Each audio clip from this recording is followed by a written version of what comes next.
न्याय, अत्याचार और शोषण पर आधारित है और उसी लड़ाई को हम लड़ रहे हैं। और वो भी बहुत ही हमारे लिए गर्व और गौरव का विषय है कि हमारे महान योद्धा जो वामसेब के राष्ट्रीय अध्यक्ष हैं मान्यवर बामन मेश्राम साहब, उनके नेतृत्व में हम लड़ रहे हैं। और इसके लिए हमको मुख्य रूप से है वो साधन संसाधन है वो देने होंगे, क्योंकि आज के इस अधिवेशन के मुख्य बिंदु है वो अपने ये जो ओबीसी की जाति आधारित जनगणना और उनको संख्या के अनुपात में शासन प्रशासन में हिस्सेदारी देना, और दूसरा जो मुख्य बिंदु है वो है असंवैधानिक ईवीएम का दुरुपयोग करके आज की तारीख में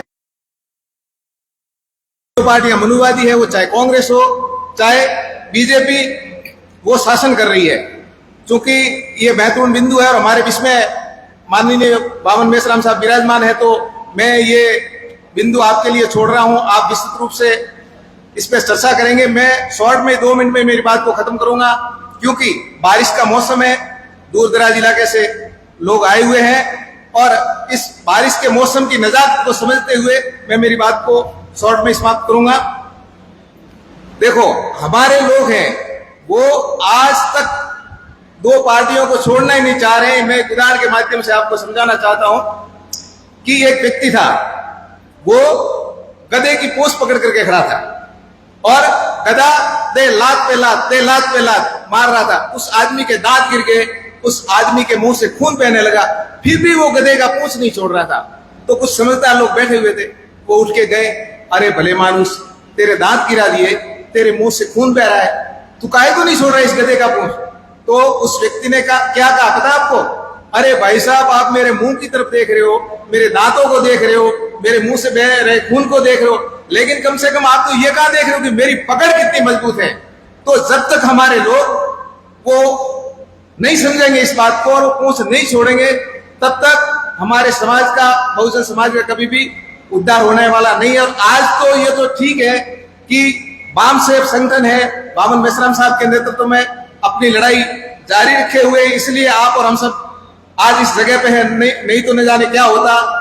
और अब हमको ये काम करना ही पड़ेगा। मैं इसके लिए आपको 1-2 शेर कहने के बाद में मेरी बात को समाप्त करता हूं कि आदत है मेरी किश्ती को तूफान में मोड़ देने की, आदत है मेरी किश्ती को तूफान में मोड़ देने की, साहिल पे जब खुद बैठा हूं तो डूबने का डर कैसा। साथियों, अब ये संक्रमण काल के दौर से हम सब गुजर रहे हैं और ये लड़ाई, मुझे पूर्ण विश्वास है कि बामन मेश्राम साहब के नेतृत्व में हम इस लड़ाई को अवश्य जीतेंगे। और आज के इस अधिवेशन के संचालकों ने मुझे मंच पर आमंत्रित करके मेरा मान सम्मान किया और मुझे बोलने का मौका दिया, इसके लिए आपका तहे दिल से आभार, धन्यवाद। जय मूल निवासी। बहुत बहुत धन्यवाद सर। लखनऊ की आजादी पेटी में मैं आमंत्रित करता हूँ माननीय खोजाराम जी राणा, राष्ट्रीय आदिवासी एकता परिषद जालोर से हैं। आप आए और समय का ध्यान रखते हुए अपनी बात रखें, क्योंकि आप हमें समय का ध्यान रखना है। माननीय बामन मेश्राम साहब को भी सुनना है। माननीय खोजाराम जी राणा सर, आप आए और संक्षिप्त में अपनी बात रखें।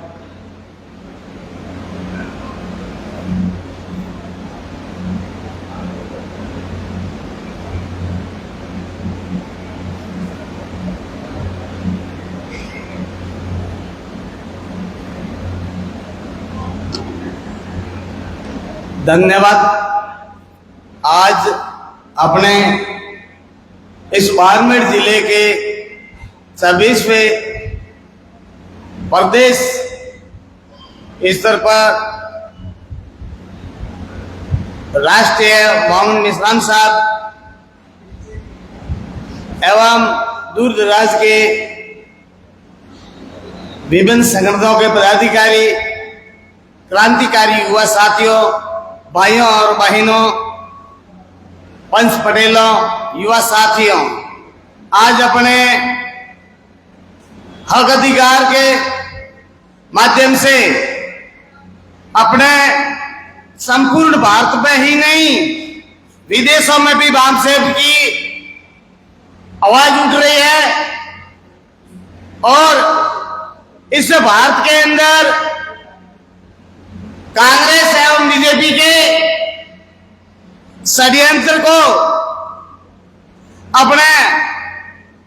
माननीय वामन मेश्राम साहब राष्ट्रीय अध्यक्ष जी और बामसेब के तमाम संगठन के पदाधिकारी लड़ाई लड़ रहे हैं, जिसमें अपने इस केंद्रीय सरकार जो कहते हैं नागनाथ एवं साधनाथ, जो कांग्रेस और बीजेपी की, तो इन्होंने आज अपने संपूर्ण भारत में बामसेब से ही डर रहे हैं, जिसे बामसेब के ऑफशूट विंग है।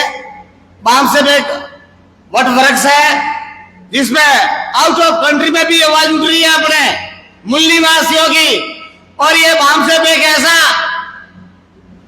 वट वृक्ष में तो कहूं जैसे बाबा साहब भीमराव जी ने 2 वर्ष 11 माह और 18 दिन संविधान निर्माण में लगाए थे। उन संविधान निर्माण में आर्टिकल 5 में और 6 में हक अधिकार के लिए मूल मालिकाना हक बताया गया है। वो माननीय वामन मेश्राम साहब जी 5वीं सदी की बात कर रहे हैं और आवाज उठा रहे हैं आर्टिकल की। संपूर्ण भारत में हक अधिकार की बात कर रहे हैं, वो आदिवासियों के अधिकार के लिए।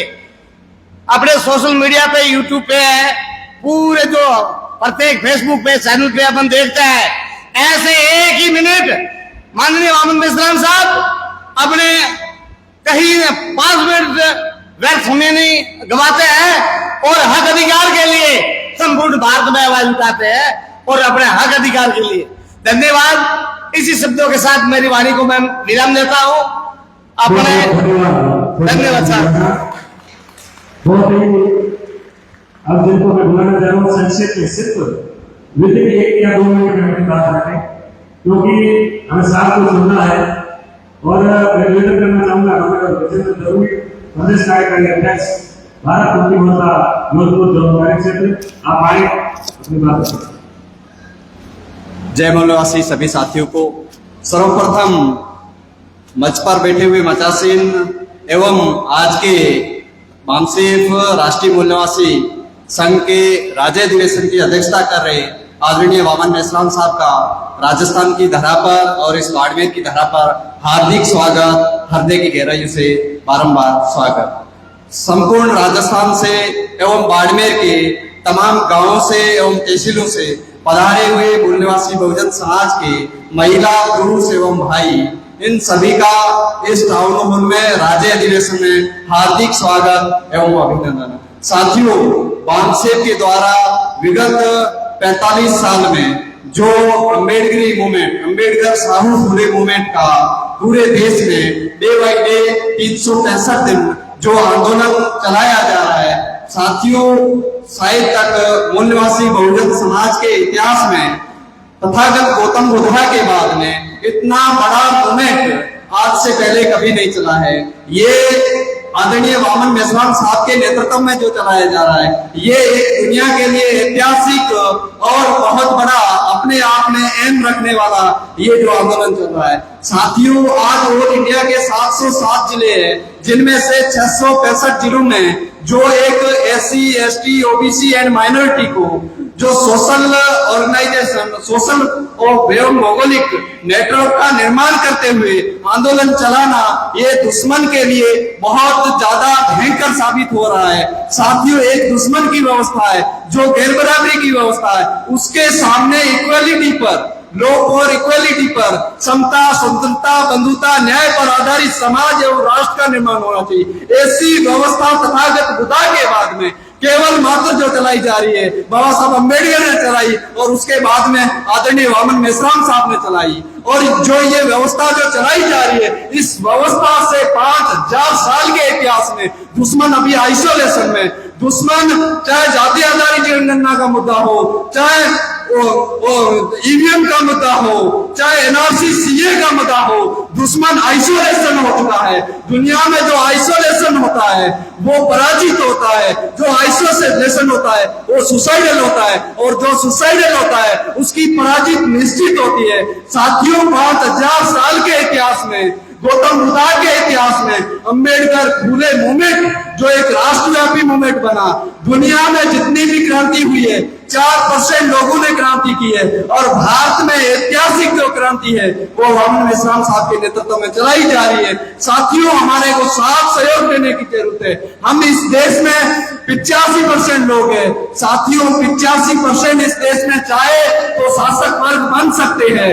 खुदा ने इस देश में सोशल ऑर्गेनाइजेशन और ऑर्गेनाइजर के तौर पे जो संगठन बनाया, उसने इस देश में व्यवस्था का चेंज किया, अर्थात बहुजन समाज की व्यवस्था आई। वर्तमान समय में बुद्धा के समकालीन अर्थात बुद्धा की तरह वामन मेश्राम साहब के नेतृत्व में और वामसेव के नेतृत्व में जो आंदोलन चल रहा है, इस आंदोलन की वजह से इस देश में समतामूलक समाज अर्थात अमन, चैन, भाईचारा कायम होने वाला है। हम सभी लोगों की मोरल तौर पे ड्यूटी बनती है कि जो नेतृत्व निर्णय लेता है उस निर्णय को धरातल पे अमली जामा पहना के इम्प्लीमेंट करना हमारा कर्तव्य है। अगर हम ऐसा करते हैं तो इस देश में जो हमारे पुरखे चाहते थे, तथागत बुद्धा से लेकर और बाबा साहब अम्बेडकर, मान्यवर कांशीराम साहब तक, वैसा भारत बन जाएगा और जो अखंड भारत था ऐसा बन जाएगा।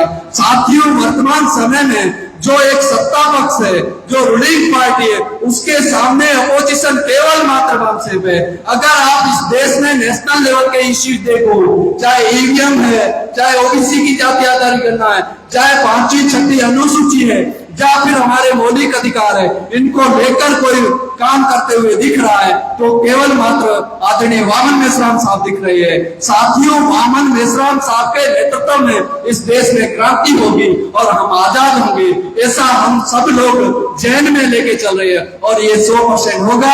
अगर हम ऐसा करते हैं तो मूल निवासी बहुजन समाज जो आजादी की राहें देख रहा है उसमें कामयाब होंगे। जय मूल निवासी, धन्यवाद। धन्यवाद सर। अगली कड़ी में निवेदन करना चाहूंगा माननीय भोगराज सिंगल, प्रदेश कार्यकारी अध्यक्ष भारत मुक्ति मोर्चा जयपुर जोन बीकानेर, आप आए और संक्षेप में अपनी बात रखें। बहुत बहुत धन्यवाद मान्यवर संचालक महोदय। साथियों, वामसेव एवं राष्ट्रीय मूल निवासी संघ का 26वां राजस्थान राज्य अधिवेशन आज बाड़मेर में संपन्न होने जा रहा है और इस कार्यक्रम की अध्यक्षता कर रहे मूल निवासी बहुजन नायक आदरणीय वामन मेश्राम साहब और मंच पर बैठे हमारे मंचासील और तमाम समाज के बुद्धिजीवी वर्ग इस हॉल में उपस्थित है, सभी का स्वागत है।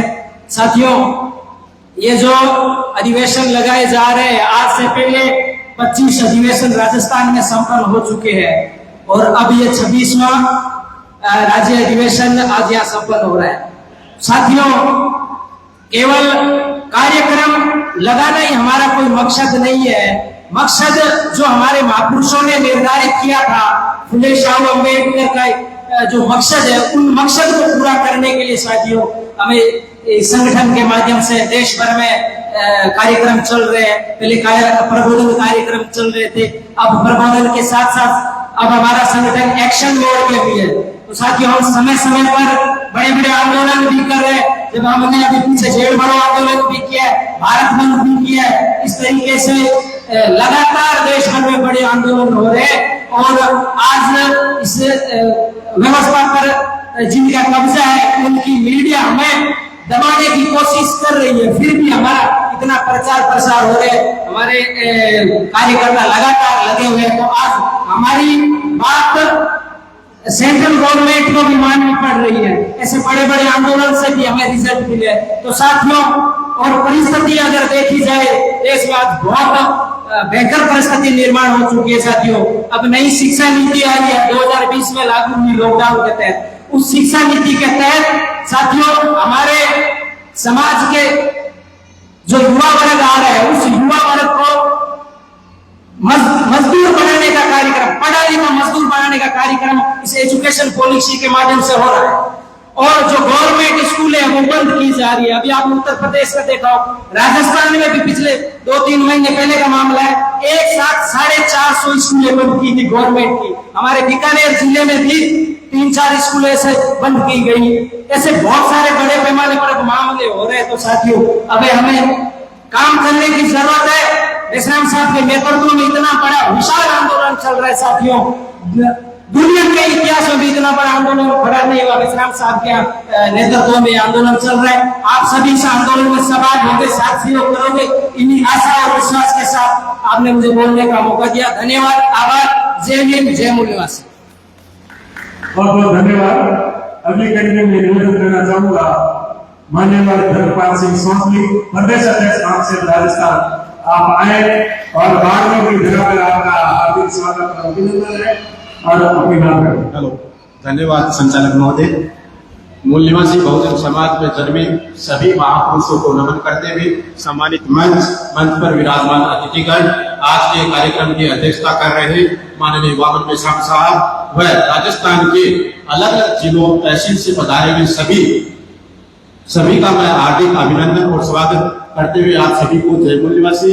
साथियों, आज बामसेफ का ये जो 26वां राजस्थान राज्य अधिवेशन बाड़मेर के अंदर रखा गया है, इससे पहले 25 राज्य अधिवेशन हो चुके हैं और ये राज्य अधिवेशन राजस्थान में ही नहीं, भारत के प्रत्येक राज्य के अंदर आयोजित किए जा रहे हैं।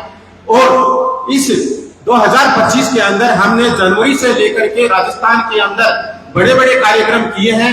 22 फरवरी को सीकर के अंदर बहुत बड़ा प्रबोधन कार्यक्रम किया था। उसके बाद में 29 मार्च को सिरोही में किया और उसके बाद में 18 अप्रैल को चूरू में किया, 19 अप्रैल को झुंझुनू में किया और 29 मई को उदयपुर में वामन मेश्राम साहब की अध्यक्षता में बड़े कार्यक्रम हुए।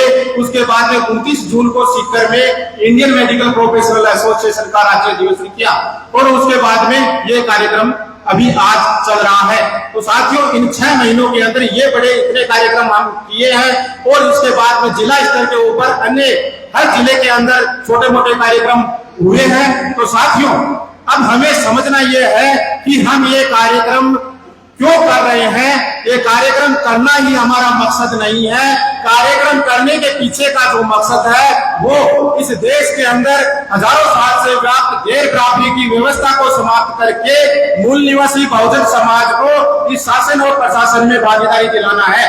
1950 के अंदर जब संविधान लागू हुआ, संविधान से पहले मनुस्मृति का राज था, उसके अंदर हमारे समाज को भागीदारी नहीं थी। यानी ये भागीदारी की लड़ाई है।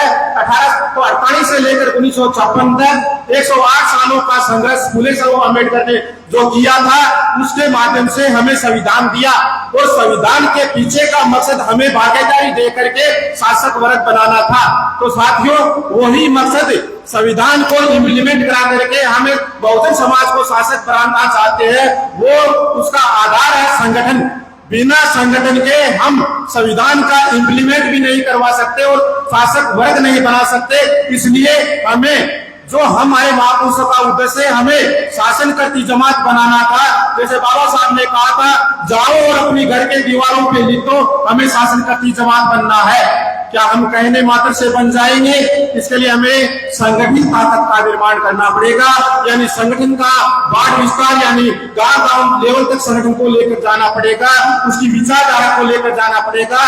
तो हमें संगठित ताकत को बढ़ाने के लिए ये सारे कार्यक्रम आयोजित कर रहे हैं। जितना हम अगर संगठन का विस्तार कर पाएंगे, उसी अनुपात में हम सफल हो पाएंगे। तो साथियों, मैं आप सभी से यही निवेदन करता हूं, यही आग्रह करता हूं कि हमें संगठन का विस्तार, जिस प्रकार से हमें संगठन का विस्तार भौगोलिक नेटवर्क, सोशली नेटवर्क और सहयोगी संगठन, 3 चीजों को ध्यान में रखते हुए हर कार्यक्रम को सफल बनाने के लिए करना है। क्योंकि संगठन का जितनी हमें संगठित ताकत का निर्माण कर पाएंगे, उसी अनुपात में हम इस व्यवस्था को बदलने में सफल हो पाएंगे। साथ ही सभी कार्यकर्ता और पदाधिकारी जो इस अधिवेशन को सफल बनाने के लिए डायरेक्ट और इनडायरेक्ट से योगदान किया, उनको आभार। लेकिन हम कितने भी बड़े पदाधिकारी बन जाए, लेकिन कार्यकर्ता का गुण, क्योंकि कार्यकर्ता आधार है, कार्यकर्ता से हम पदाधिकारी बनते हैं। कार्यकर्ता का मूल काम है कार्य करने वाला।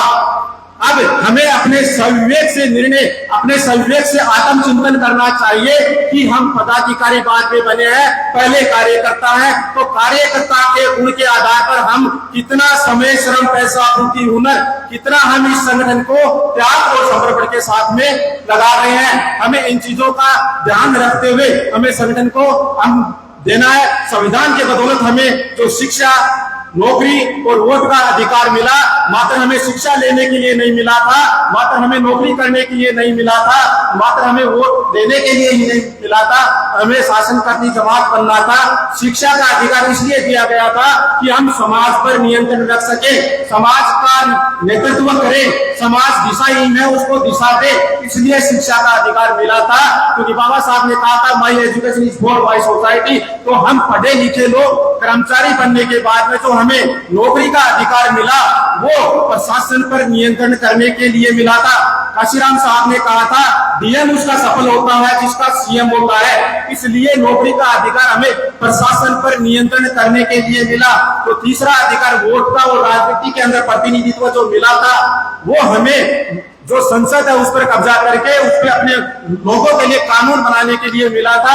लेकिन हम वो अधिकार लेने के बाद में हम उन अधिकारों के पीछे का मकसद ना समझते हुए काम करने लगे। और वामसेफ संगठन और कुछ नहीं कर रहा है, वामसेफ संगठन मूल निवासी बहुजन समाज को जागृत करने का काम कर रहा है। और जागृति का मतलब है जो सही और गलत का निर्णय कर सके, जिसको दोस्त और दुश्मन की पहचान हो, वो ही जागृत व्यक्ति होता है। साथियों, समय का अभाव है और मैं इतना ही बोल करके आगे का समय अन्य वक्ताओं को अध्यक्ष से इस अपने को सुनना है उनको देना चाहता हूँ। आप सभी अलग अलग जो संभाग जिलों से पधारे सभी का हार्दिक अभिनंदन एक बार पुनः करते हुए मैं अपनी वाणी को यही समाप्त करता हूँ। और आप लोगों से आशा और विश्वास है कि आप तन मन धन से त्याग और समर्पण के साथ में इस राजस्थान के अंदर संगठन की विचारधारा को ग्राम पंचायत बूथ लेवल तक पहुंचाने का काम करेंगे। धन्यवाद। जय भीम, जय मूल्यवासी, जय संविधान।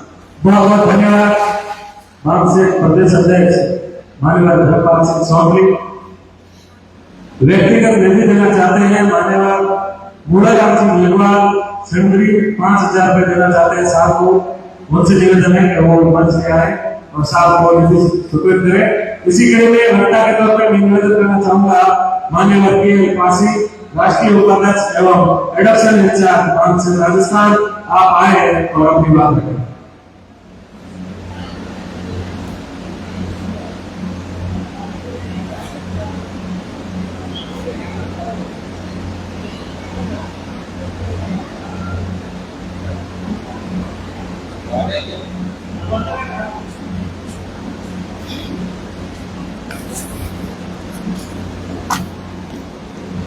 जय मूल्यवासी साथियों, आज 20 जुलाई Barmer Mahavir hall town hall में वामसेफ का 26वां राजस्थान का 26वां वामसेफ तथा राष्ट्रीय मूल्यवासी संघ का अधिवेशन संपन्न हो रहा है, जिसकी अध्यक्षता मानवर बाबा मेश्राम साहब कर रहे हैं।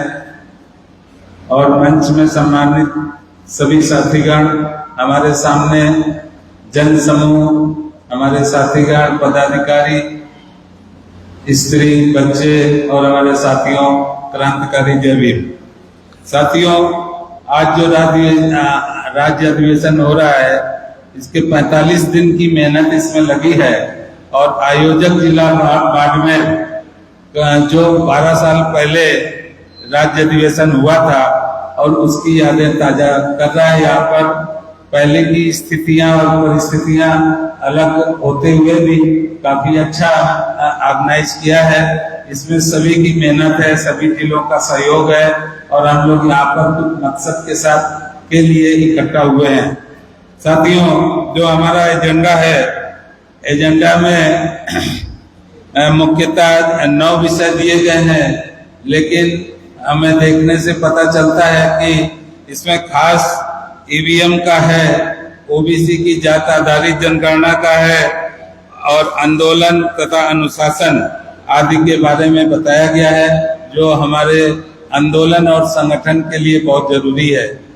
साथियों, ईवीएम का संघर्ष हमारा संगठन नेतृत्व बावन मेश्राम साहब 2013 से सतत संघर्ष चल रहा है और इसकी वजह से दुश्मन पैतरे बदलने में उसको मजबूर किया है। दुश्मन पैतरे बदलने में उस्ताद है, वो पैतरे बदलता है, रणनीति बदलता है, लेकिन मकसद नहीं बदलता। अभी ईवीएम का जो खेल है वो बच्चा जान चुका है तो उसने दूसरी चापलूसी करना चालू कर दिया, पूरी तरह वोटों की चोरी करने लगा, वोटों की संख्या बढ़ाने घटाने लगा। और अब तो ऐसा हो रहा है कि जैसे बिहार में फिर से NRC CAA लग गया हो, और ऐसी ऐसी शर्तें वोटर लिस्ट को रिन्यू करने के लिए लगाई जा रही है कि हमें फिर से लगता है अगर वो व्यवस्था ये मनुवादी लोग चाहते हैं तो हमें बड़े संघर्ष की ओर जाना पड़ेगा, क्योंकि वोटों का अधिकार हमें ऐसे नहीं मिला है, बहुत संघर्ष के साथ मिला है और बहुत बड़ी शक्ति है। ये ब्रह्मास्त्र है हमारे लोगों के लिए। अगर वोटों का अधिकार छिन गया तो समझ लो हम कहीं के नहीं रहेंगे। तो वोटों का अधिकार से जुड़ी हुई समस्याएं बहुत सारी हैं। वोटों के लिए दुश्मन हमारे घरों में हमारे साथ आता था, हमारे सामने हाथ पैर जोड़ता था, लेकिन अभी तो वो ऐसा बोलता है कि तुम्हारे वोटों की जरूरत ही नहीं है। वो अपने आप वोटर लिस्ट में तुमको हटा देता है। जो और इन सब समस्याओं में कांग्रेस, बीजेपी या दूसरे दल सब मिले हुए हैं। वो आपस में बंदर बांट कर लेते हैं। अगर नुकसान होता है तो हमारे बहुजन समाज का ही होता है। जितने भी बिल 2014 के बाद या और उसके पहले 2004 से आ रहे हैं, ये सब हम सब लोगों के लिए बहुजन विरोधी हैं। चाहे वो प्राइवेटाइजेशन, ग्लोबलाइजेशन हो या मुसलमानों की समस्या हो या और कोई कमीशन हो मुसलमानों के लिए या किसानों के लिए। तो एक पक्ष बिल पास करता है, दूसरा उस समय या तो संसद को बाहर निकल जाता है, उसका विरोध करने के बजाय सड़कों पे न उतर के उसकी संख्या ऐसा बढ़ा देता है जिससे वो बिल पास हो जाता है।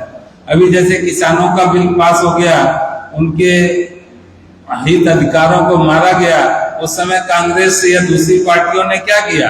केवल संसद का बहिष्कार किया। बहिष्कार करने से उनकी संख्या बढ़ गई। ये गणित एक दिन पहले या 2 दिन पहले बन जाती है और बनने के बाद वो अपना बिल पास कर लेते हैं। ऐसे ही शिक्षा का है, नई शिक्षा नीति का है, या कोई भी बिल आप ले लो, धीरे से वो चुपके से कोई बड़ी घटना करा के पास करा लेते हैं। उस समय उसका असर नहीं दिखाई पड़ता, लेकिन जब 6 महीने बाद उसको इम्प्लीमेंटेशन की बात आती है तब धीरे धीरे पता चल जाता है। जब उसका एक्ट बिल पास हो जाता है, राष्ट्रपति महोदया के साइन हो जाते हैं, इसके बाद पता चलता है और फिर हम पर थोप दिया जाता है। ये हमको समझना होगा कि पक्ष और विपक्ष में दोनों हमारे दुश्मन बैठे हुए हैं। दोनों मिलजुल कर काम कर रहे हैं, जिससे हमारे समाज का इतना बड़ा अहित हो रहा है। और जो हमारी तथाकथित पार्टियां हैं, जो हमारे लिए जिनको हम कहते हैं, वो वास्तव में वो हमारी नहीं है, वो मनोवादियों द्वारा नॉमिनेटेड लोग हैं और इनसे कुछ भी भरोसा करना बेनामी होगा। अब हमें अपने समाज का, अपने परिवार का, अपने बच्चों का भला करने के लिए हमें ही संकल्प उठाना पड़ेगा, क्योंकि इसका असर सीधे तौर पर हम पर ही पड़ेगा। सबसे पहले हम पर ही पड़ेगा, उन पर भी पड़ेगा। वो देख नहीं पा रहे हैं अभी, लेकिन 20-25 साल बाद उन पर भी पड़ेगा। वो छोड़े नहीं जाएंगे। लेकिन हमें अपने लोगों के लिए, अपने समाज के लिए अपने तुरंत प्रभाव से जो हमारा राष्ट्रीय नेतृत्व आदेश निर्देशित मार्गदर्शन करता है, उसको अमल में लाना होगा। इसमें देर नहीं करनी होगी और इस बात को समझना होगा। और इस बात को समझने में अगर देरी किया तो उसका परिणाम हम सबको भुगतना पड़ेगा। साथियों, अभी आंदोलन काल चल रहा है। वाम से भी परोक्ष और अप्रोक्ष में आंदोलन ही चला रहा है। जागृति के काम के साथ साथ आंदोलन चला रहा है। इस बात को हमको समझना पड़ेगा। हर वाम से में काम करने वाले को इन्वॉल्व होना पड़ेगा, पीछे से इन्वॉल्व करना पड़ेगा। आंदोलनकारियों को पूरी मदद करनी पड़ेगी, अपने आप को बचाते हुए, अपने सर्विस रूल, कंडक्ट रूल को बचाते हुए उनकी पूरी सहायता करनी पड़ेगी, जिससे ज्यादा से ज्यादा लोग आंदोलन में जुड़ सकें और इसमें महिलाओं की बहुत भागीदारी जरूरी है, बच्चों की जो स्कूल में पढ़ते हैं विद्यार्थियों की, हर घर से एक बच्चा तो स्कूल जाता ही है, लेकिन जब विद्यार्थियों का आंदोलन होता है तो हमारे यहाँ दिखाई नहीं पड़ता। अभी उत्तर प्रदेश में देखिए, अभी पिछले 3-4 दिन पहले ही आंदोलन हुआ, भारी संख्या में लोग जुड़े। अभी राजस्थान में अभी बात बताई, बीकानेर बाड़मेर की बात बताई। ऐसा नहीं, पूरे भारत में ही हो रहा है, पूरे भारत में हो रहा है। तो क्या हम अपने बच्चों के लिए भी नहीं उठ खड़े हो सकते? ये सवाल हमें अपने आप से पूछना है। अगर शिक्षा चली गई, शिक्षा का अधिकार जो हमारे मूलभूत अधिकार में आता है, रोजगार का अधिकार हमारे मूलभूत में आता है, मान सम्मान का अधिकार हमारे मूलभूत में आता है, तो क्या हम इसको बचाने के लिए हम किसी का मुंह देखेंगे? अरे एक विकल्प है हमारे सामने, उस विकल्प में पूरी निष्ठा के साथ सामने आना है, और जो हमको आदेश और निर्देश मिलता है पूरी निष्ठा के साथ उसको अमल करना है। यही मैं अपील करूंगा। और अनुशासन की जो बात लिखी है उसमें मैं एक ही बात बोलूंगा कि बिना अनुशासन के कोई संगठन चल नहीं सकता। तथागत बुद्ध ने भी बड़ा संगठन बनाया था, उसमें भी अनुशासन था। ज्योतिबा फुले साहब ने बनाया था, सत्यशोधक समाज बनाया था, या कोई कुछ भी हो, संगठन कोई अनुशासन के बगैर चल नहीं सकता। इसलिए अनुशासन सर्वोपरि है, अनुशासन को बनाए रखना है, और जो जिसका कर्तव्य है उसको कर्तव्य को निभाना है, और इस तरह हमें आगे चलना है। साथियों, दूसरा है आंदोलन का अनुशासन, आंदोलन और ओबीसी की जात आधारित गणना। ओबीसी की जात आधारित गणना मौर्य काल से हो रही है, मौर्य काल में भी होती थी, और जिसकी वजह से वो जो प्लानिंग करते थे वो इसलिए उनकी जीडीपी 31 और 32 हुआ करती थी मौर्यकालीन। तो बिना वो जाति आधारित जनगणना, चाहे वो ओबीसी की हो या टोटल किसी की भी हो, जाति आधारित जनगणना से हमको पता चलेगा किस समाज का कितना क्या अस्तित्व है और किस स्तर पर है, और उस हिसाब से उसकी प्लानिंग करनी पड़ेगी।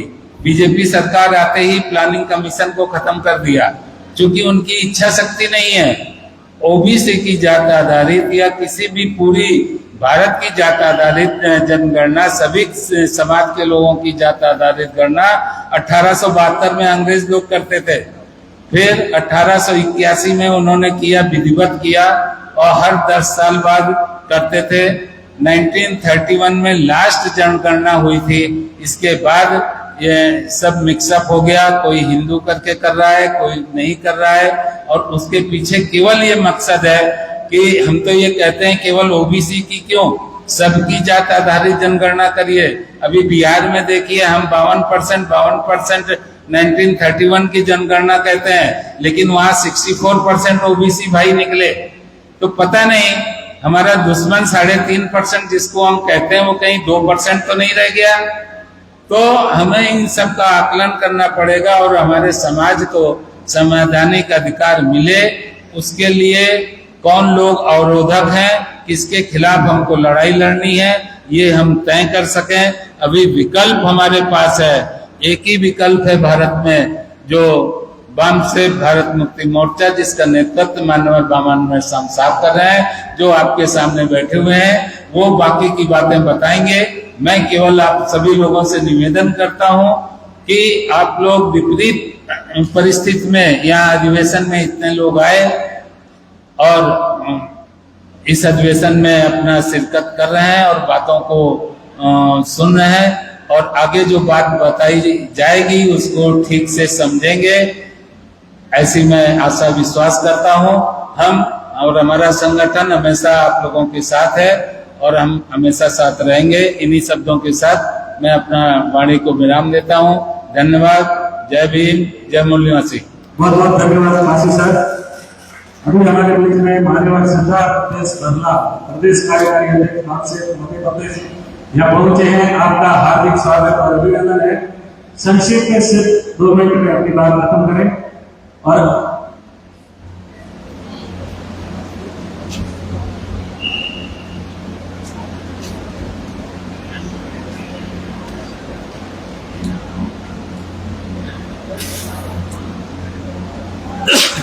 धन्यवाद संचालक महोदय। साथियों, मध्य प्रदेश के राजस्थान के राज्य स्तरीय अधिवेशन में प्रदेश के कोने कोने से पधारे हुए डेलीगेट साथियों, आज के राज्य स्तरीय अधिवेशन की अध्यक्षता कर रहे सम्माननीय मूल निवासी नायक वामन मेश्राम साहब, सम्माननीय मंच एवं साथियों, मैं संक्षिप्त में 2 मिनट में ही अपनी बात समाप्त करूंगा। पूरे भारत में सामाजिक रूप से, आर्थिक रूप से, राजनीतिक रूप से, शैक्षणिक रूप से पूरे भारत में एक प्रकार से भूचाल आया हुआ है और अनुसूचित जाति, अनुसूचित जनजाति, अन्य पिछड़ा वर्ग और तमाम जो है मुस्लिम है, सिख है, जैन है, बौद्ध है, क्रिश्चियन है, सभी लोग प्रताड़ित हो रहे हैं, परेशान हो रहे हैं। उनकी सामाजिक, धार्मिक, आर्थिक समस्या है। इन सभी SC, ST, OBC और माइनॉरिटी के भारत में लाखों संगठन हैं और लाखों संगठन अपने ही मुद्दे पर नहीं लड़ रहे। अगर राजनीतिक बात करते हैं तो EVM का मुद्दा सबसे बड़ा है, लेकिन भारत में राष्ट्रीय पार्टी हो चाहे प्रादेशिक पार्टियां हो, कोई भी इस मुद्दे को लड़ नहीं रही है। फिर कौन लड़ रहा है, इसका आप लोगों को चिंतन मनन करना चाहिए। पिछड़े वर्ग की जाति आधारित जनगणना का मुद्दा है। पिछड़े वर्ग के लाखों संगठन हैं पूरे भारत में, लेकिन पिछड़े वर्ग की जाति आधारित जनगणना होनी चाहिए। इसके लिए कौन संगठन लड़ रहा है, इसकी समीक्षा करना चाहिए। उसी प्रकार आदिवासी समुदाय के लाखों संगठन है, पर आदिवासी समाज की किसी भी मुद्दे को उठाते नहीं है। तो क्रिश्चियन का मुद्दा हो, चाहे अभी एजुकेशन का मुद्दा है, एजुकेशन के मुद्दे पे अभी आपने देखा कि 18 तारीख को लखनऊ में एक आंदोलन हुआ, एजुकेशन खत्म करने का मामला चल रहा है। तो ये सभी प्रकार की भारत में समस्याओं पर चर्चा होती है, समाधान पर कोई चर्चा नहीं करती। तो समाधान पर चर्चा करने की बजाय जिन लोगों ने समस्या का निर्माण किया, उन्हीं लोगों से समाधान खोजने चले जाते हैं। अब जो समस्या पैदा करता है वो समाधान कैसे करेगा? हमारे महापुरुषों ने कहा कि संघर्ष किए बगैर समाधान नहीं होगा। तो हमारे जो लोग रहते हैं वो समझौता करके समाधान ढूंढते हैं और अंतिमतः रास्ता संघर्ष से ही सफल हो सकता है। तो आप पूरे भारत में ठंडे दिमाग से घर जाके विचार करिए कि कौन आदमी आपकी लड़ाई लड़ रहा है, कौन संगठन आपकी आवाज बनकर आप रोड के मैदान पे आ रहा है। आपको अपने घर जाके ठंडे दिमाग से विचार करना पड़ेगा कौन लोग। तो आपको दूर दूर तक कोई भी आवाज उठाते हुए नजर नहीं आएगा, संगठन चलाते हुए नजर आएगा, लेकिन समाज की आवाज और उसके मुद्दे उठाते हुए कोई नजर नहीं आएगा। या मंच पर जो महानायक बैठे हैं वामन मेश्राम साहब, वही अकेले फाइट कर रहे हैं। मैं व्यक्तिगत प्रशंसा नहीं कर रहा हूँ, आप लोग खुद विचार करिए पूरे भारत में जाके, घर घर जाके, देश में जाके, कि आपकी आवाज कौन उठा रहा है। अगर मेश्राम साहब आवाज उठा रहे, लड़ रहे हैं, तो क्या हम लोगों को मैदान से भाग जाना चाहिए? ये तो सही बात नहीं है। आप लोगों को साथ सहयोग देना पड़ेगा। ये जीवन है, सभी को एक दिन जाना है। ये मराठी में कहावत है, मरावे परिकीर्ती रूपे उरावे। यानी एक दिन सबको जाना है तो क्या करके जाना है? अगर आपने समाज की लड़ाई नहीं लड़ी, अपनी ही पेट पालने में लगे हुए हैं, तो फिर आपकी पीढ़ी तो सत्यानाश तय है। और कोई आवाज बनकर लड़ रहा है, हमसे भारत मुक्ति मोर्चा और तमाम संगठन आपकी आवाज बन के लड़ रहे हैं, तो आपको साधन संसाधन का सहयोग करना पड़ेगा, संगठन शक्ति का निर्माण करना पड़ेगा। आपके जिस गांव में रहते हैं, जिस तहसील में रहते हो, वहां पर आपको प्रधान यानी प्रोफेसर टीचर्स को खड़ा करना पड़ेगा, कर्मचारी साथी है उनको संगठन के दायरे में लाना पड़ेगा, और जो और भी युवा साथी है, बेरोजगार साथी है, उनको भी लाना पड़ेगा। ये हमारी अंतिम लड़ाई है, नहीं तो फिर बातें सब सत्यानाश होना तय है। आप लोग घर जाकर अपने ठंडे दिमाग से समझेंगे, सोचेंगे, विचार करेंगे और पूरे भारत में संगठन शक्ति का निर्माण करने के लिए मेश्राम साहब ने अपनी जिंदगी लगाई है। राजस्थान के साथी भी राजस्थान में संगठन शक्ति का निर्माण करेंगे और अपने आप को गौरवान्वित महसूस करेंगे। इसी आशा विश्वास के साथ में मैं अपनी बात समाप्त करता हूँ। धन्यवाद, सभी को जय मूल्यवासी। बहुत बहुत धन्यवाद सर। अभी निवेदन करना चाहूंगा मुख्य अतिथि माननीय नर्मल देसाई प्रोफेसर महाराणा प्रताप आप आए और अपनी बात रखें। 1 रुपए में आजादी आंदोलन के तहत हमारे राष्ट्रीय मूल्यवासी बालक बालिका संघ के खेमाराम भारती ने 1474 रुपए जन आंदोलन दरमियान भेंट किए हैं। दशरथ साहब को भेंट कर रहे हैं और देसाई साहब से निवेदन है कि आप अपनी बात रखें। बाबा साहब के चरणों में सत नमन। आज के कार्यक्रम के मुख्य आकर्षण माननीय वामन मेश्राम साहब, आप बाबा साहब की बात ही आधुनिक वंचितों के मसीहा के रूप में पूरे भारत में उनके हक और अधिकारों को दिलाने के लिए निरंतर संघर्ष कर रहे हैं। आपको हम साधुवाद देते हैं कि आप अपने जीवन के कई बसंत इस हेतु खर्च कर चुके हैं और जब तक आपके तन में ऊर्जा है तब तक आप इस वंचित वर्ग को दिशा और मार्गदर्शन प्रदान करते रहेंगे। आज के कार्यक्रम में मुझे मुख्य अतिथि के रूप में बुलाया, मैं इसका पात्र नहीं हूं, फिर भी आपने जो मुझे बोलने का अवसर दिया उसके लिए मैं आपका धन्यवाद ज्ञापित करता हूं। इस 26वें अधिवेशन में कई मुद्दों को लेकर सामाजिक क्रांति को करने के लिए हम लोगों ने उद्घोष किया है और मुझे ऐसी आशा है कि सभी साथी जो इस मंच में पहली पंक्ति से अंतिम पंक्ति तक है, इतने वैचारिक मंथन के बाद इतने परिपक्व हो गए हैं कि इस क्रांति को घर घर तक पहुंचाएंगे। गांवों की ओर चलो विषय पर हम लोग चित्तौड़गढ़ में जो कार्यक्रम कर रहे हैं उसका मैं यहाँ चर्चा करना चाहूंगा।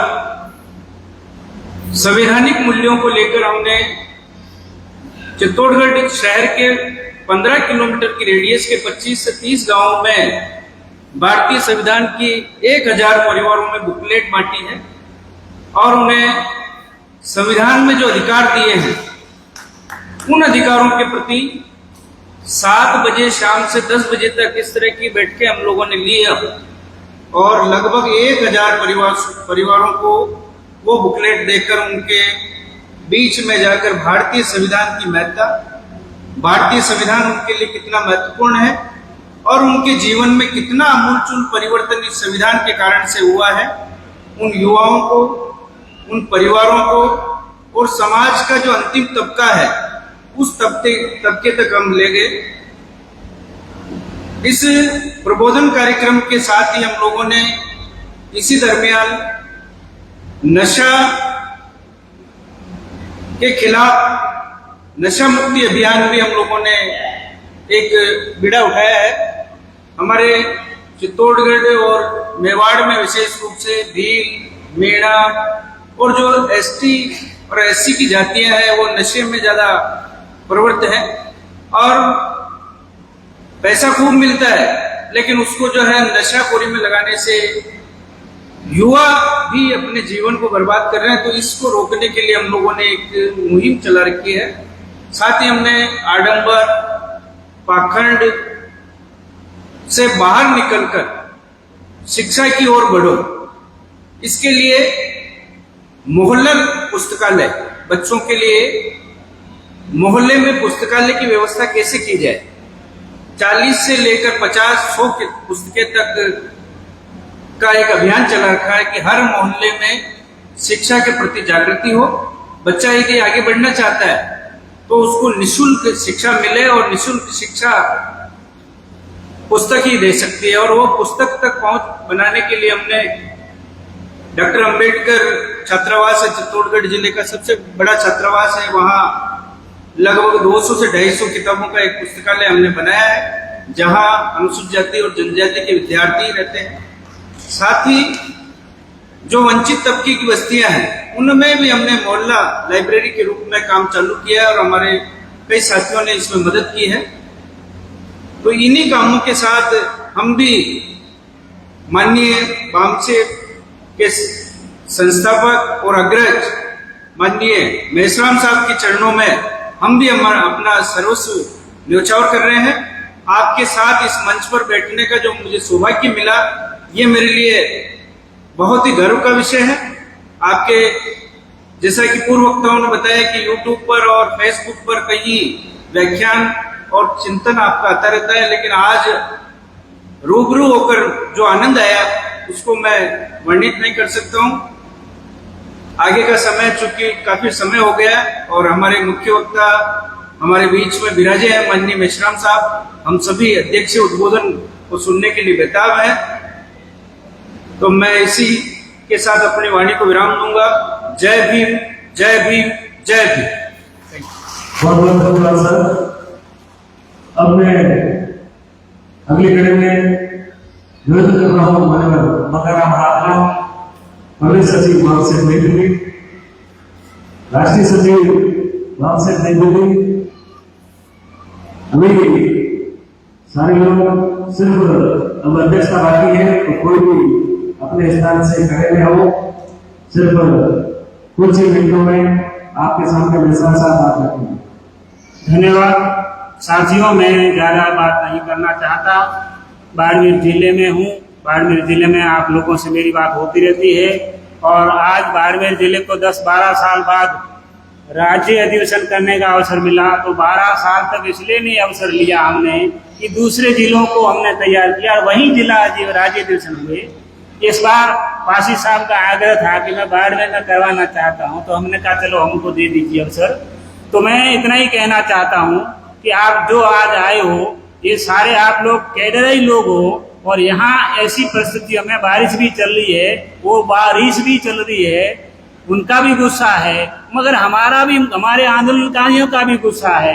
हमको मेश्राम साहब के नेतृत्व में जो काम बताया जा रहा है उसको उसी सिस्टम से करना है और वो सिस्टम से करने के कारण ही वो व्यवस्था कमजोर हो रही है। कमजोर ही नहीं हो रही है बल्कि घबरा भी रही है। घबराने के साथ में वो कहीं कहीं पे हमारे सामने आकर के गिड़गिड़ा भी रही है। मगर ध्यान रखना, अपने अपने होते हैं, अपनों को भूल करके कभी दूसरों को गले लगाओगे तो गले लगने वाले कभी भी गले पड़ सकते हैं। इस बात को सतर्क रहना है। मैं ज्यादा लंबी बात नहीं करना चाहता।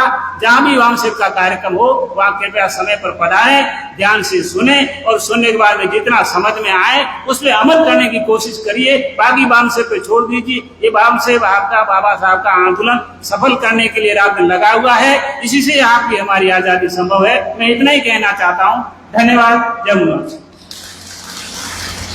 धन्यवाद सर। अगली कड़ी में निवेदन करना चाहूंगा भावपाल मेघवाल, प्रदेश कोषाध्यक्ष बामसेफ राजस्थान। आप आए और दिल्ली का ब्यौरा सही अपने दिल्ली का ब्यौरा पेश करेगा।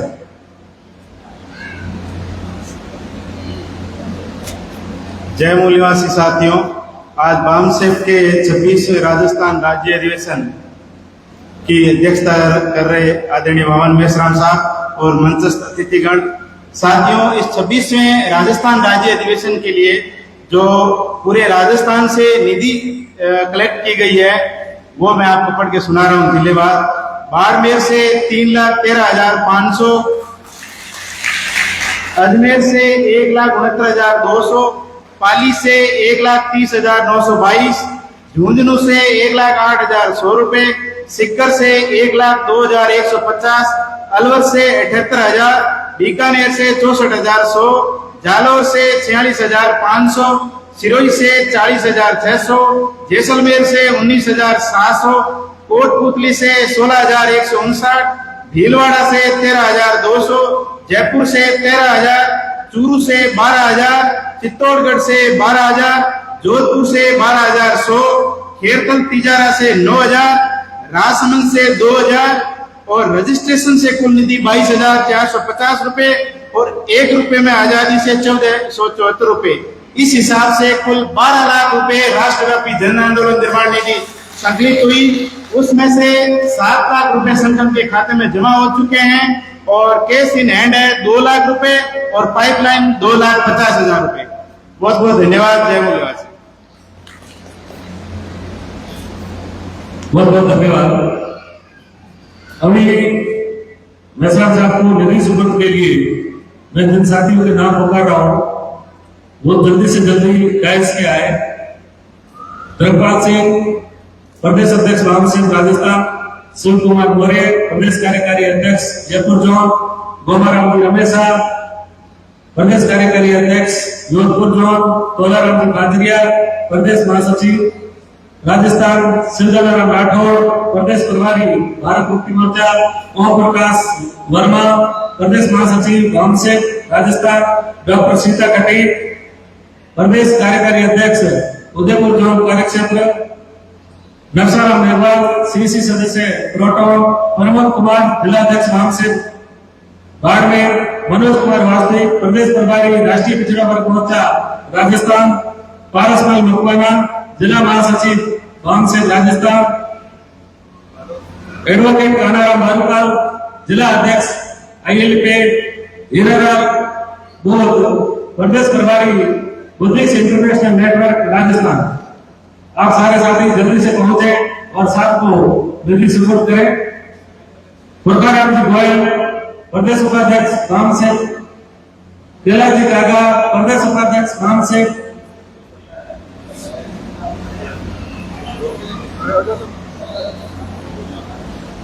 यू में खड़े हो जाओ, यू गाना बजा दे, गाना बजा।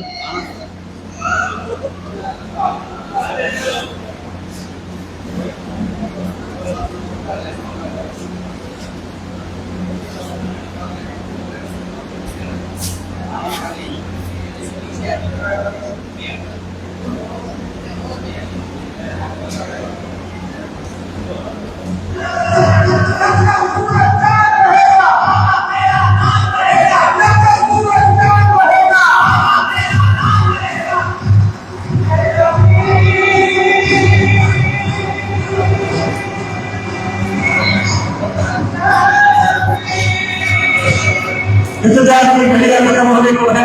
आज हमें कार्यक्रम की अध्यक्षता कर रहे आदरणीय मूल निवासी नायक वामन मेश्राम साहब, राष्ट्रीय अध्यक्ष बामसेफ नई दिल्ली, अभी हमारे बीच में अध्यक्ष उद्बोधन लेने के लिए पधारे हैं। सभी साथियों से निवेदन रहेगा तो अपने अपने जगह पे बैठे रहे और साथ को सुनने का अवसर है।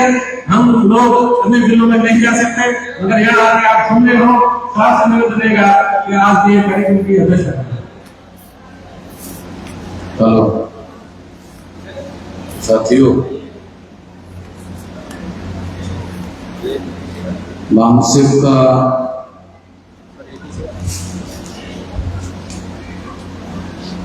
एवं राष्ट्रीय निवासी संघ का 26वां राजस्थान राज्य अधिवेशन दिन भर चला और अभी आपके सामने समापन करने के लिए मैं उपस्थित हूं। साथियों,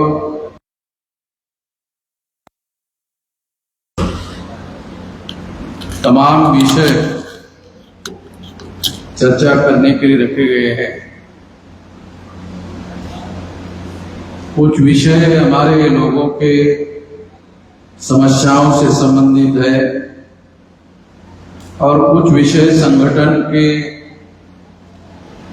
आगे बढ़ने से रिलेटेड है, संबंधित है।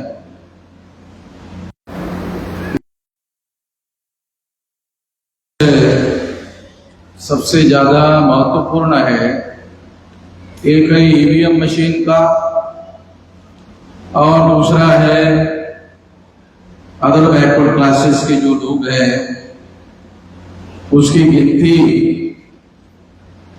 देश का प्रधानमंत्री ओबीसी होने के बावजूद भी हो नहीं रही है। आप लोगों को शायद याद होगा, आज से 20-25 साल पहले राजस्थान में हमारा राष्ट्रीय अधिवेशन हुआ था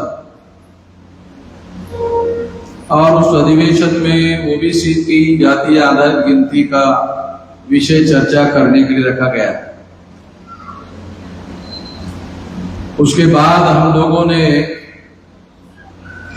इस मुद्दे को लेकर आंदोलन करने का काम लगातार जारी रखा। आप लोगों को याद होगा कि अभी कुछ दिन पहले ओबीसी के मुद्दों को लेकर हम लोगों ने भारत बंद का ऐलान किया था और इसकी तैयारी लगभग 6 महीने तक हम लोग करते रहे, सारे देश भर में करते रहे। तो आप लोगों ने देखा होगा कि नरेंद्र मोदी के द्वारा आरएसएस के लोगों ने ओबीसी की जातीय आधारित गिनती करेंगे, मगर वो 1.5-2 साल आगे करेंगे ऐसा कहा। करेंगे नहीं करेंगे एक अलग बात है, मगर जब हम लोगों ने इस विषय को आंदोलन का रूप दिया तो ओबीसी के लोगों को केवल आश्वासन देने के लिए कि आप इन लोगों के आंदोलनों में शिरकत मत करो क्योंकि हम करने वाले हैं। अब नरेंद्र मोदी और उनके सरकार के द्वारा बहुत सारे आश्वासन दिए गए, मगर बहुत सारे आश्वासन का पालन नहीं किया। तो ओबीसी की जातीय आधारित गिनती करने के लिए उन्होंने जो आश्वासन दिया वो आश्वासन की पालना करेंगे ऐसा मुझे नहीं लगता। आरएसएस ने नरेंद्र मोदी को प्रधानमंत्री ही इसलिए बनाया क्योंकि हम ओबीसी की जातीय आधारित गिनती का मुद्दा लेकर लगातार चल रहे हैं। आप लोगों को तारीखों का उल्लेख अगर ठीक से अगर आप अध्ययन करो तो आपको पता चलेगा कि हम लोगों ने 2010 के बाद इस मुद्दे को आंदोलन का मुद्दा बनाया।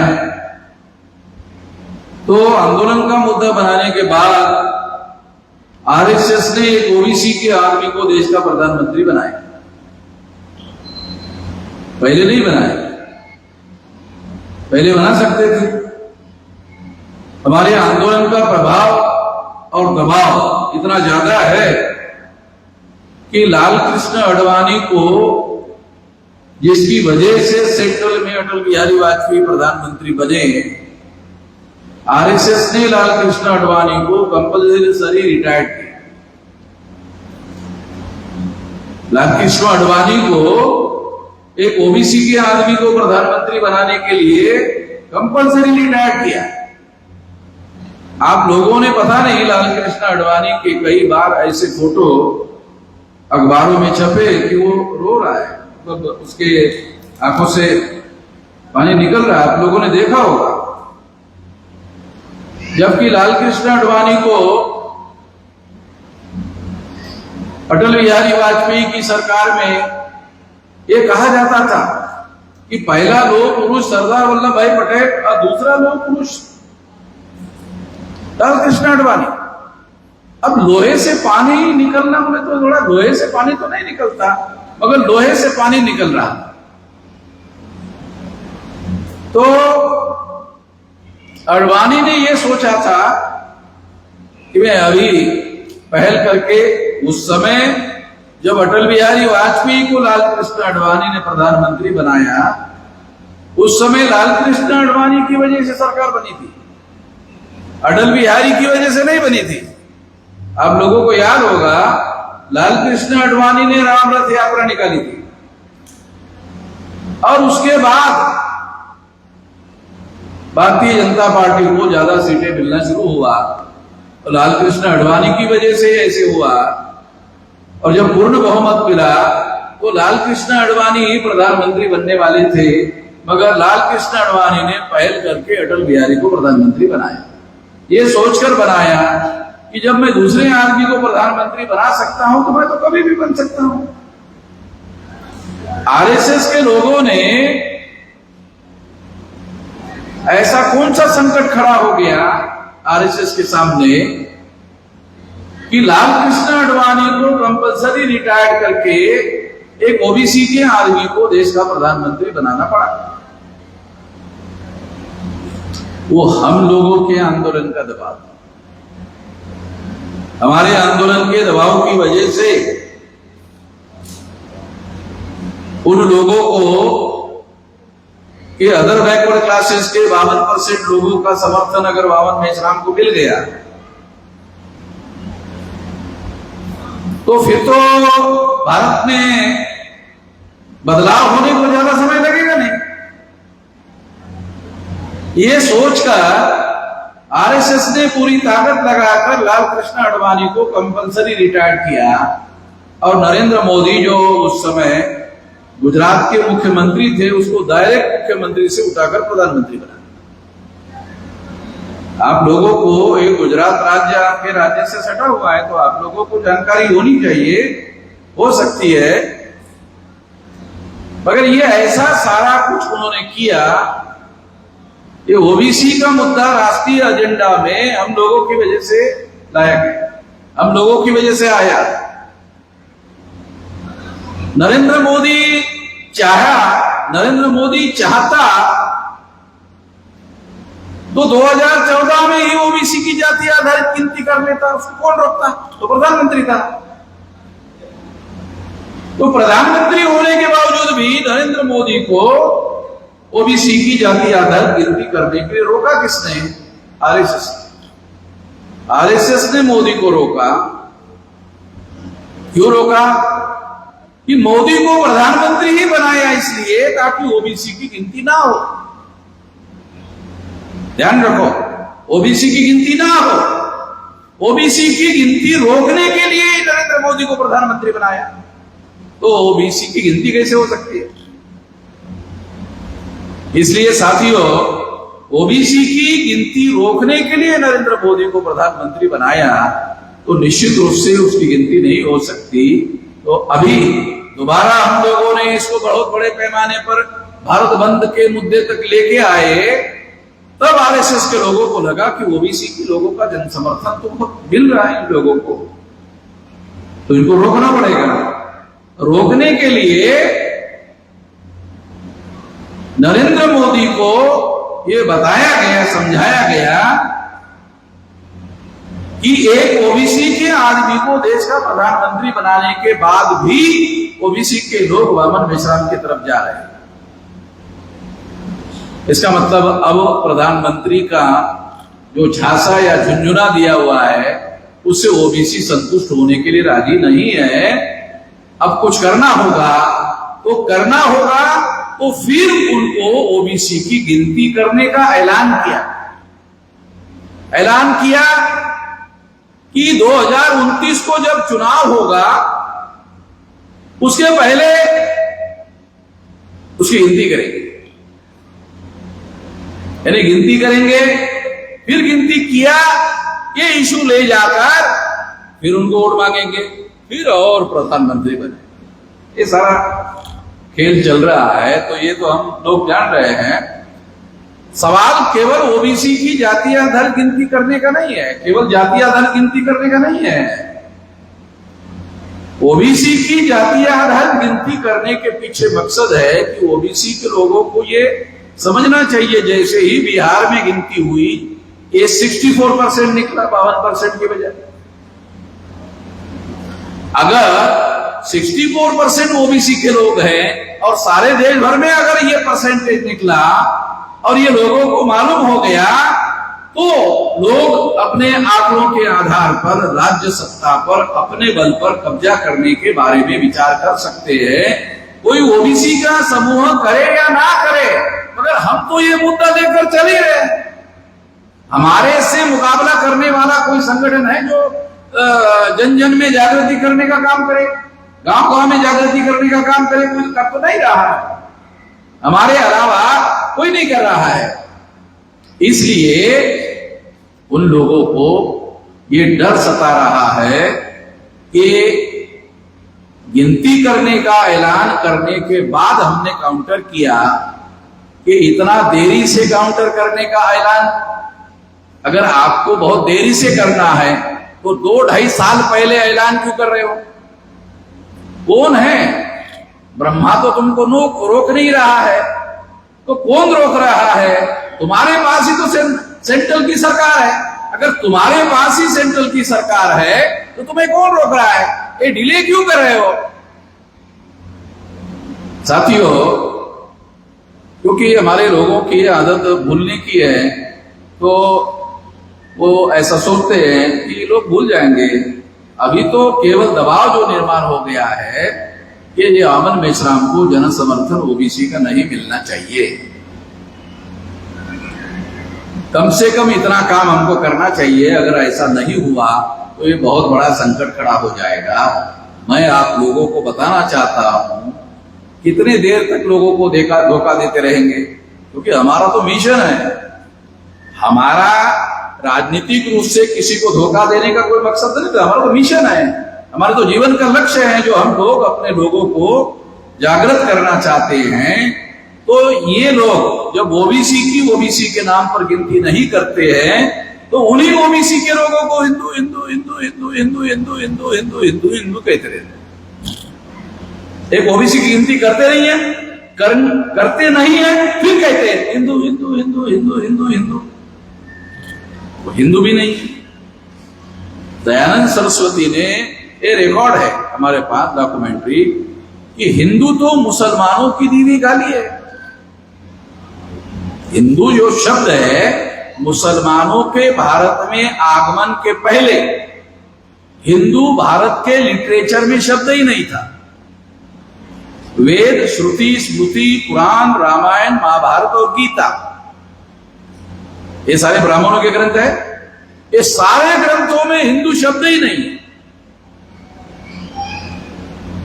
क्यों नहीं है?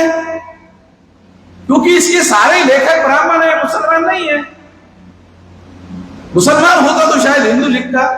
इसके सारे लेखक ब्राह्मण हैं। जब मुसलमानों का भारत में आगमन हुआ, तो आगमन का जो द्वार था वो सिंध था, और ये जो मुसलमान थे वो पर्शियन भाषा बोलने वाले लोग थे। तो पर्शियन भाषा में स का उच्चारण ह होता है, तो सिंधु का हिंदू हो गया। सिंधु तो उसका उच्चारण हिंदू होता है। तो उन्होंने सबसे पहले हिंदू शब्द भारत के लोगों के सामने रखा। तो ये तो मुसलमानों के द्वारा दिया हुआ है। मैंने ब्राह्मणों को कहा, अरे तुम हमारे एससी एसटी ओबीसी के घरों में आकर हमारे बेटे बेटियों के नाम रखते हो, और तुम्हारे धर्म का नाम तो मुसलमानों ने रखा। कितने नालायक लोग हो तुम। मैंने ऐसा, हमारी मेरी वीडियो है, देख लो, क्योंकि आप लोगों को टारगेटेड बोलना नहीं आता।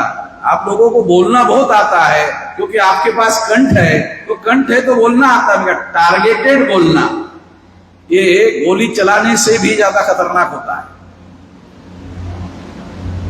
गोली से ज्यादा खतरनाक बोली होती है। बोली और गोली,